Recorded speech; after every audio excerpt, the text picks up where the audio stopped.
मेरी मुट्ठी में बंद है क्या, दिखा दो ना। शाही पान मसाला, शाही पान मसाला, इसकी पैकिंग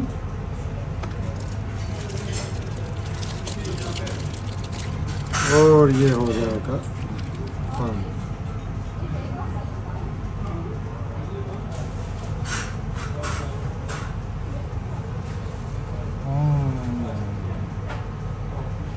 क्या बताएं भैया, हमारा बिहार के अंदर ऐसा पान खा के समझते नहीं है ना।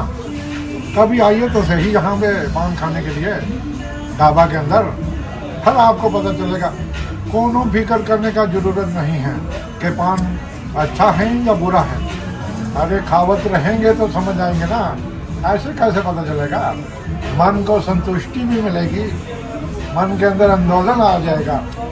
आपकी आत्मा की शांति और संतुष्टि के लिए ग्लोरी ढाबा के अंदर पान खाना बहुत जरूरी है भैया, समझते हैं ना।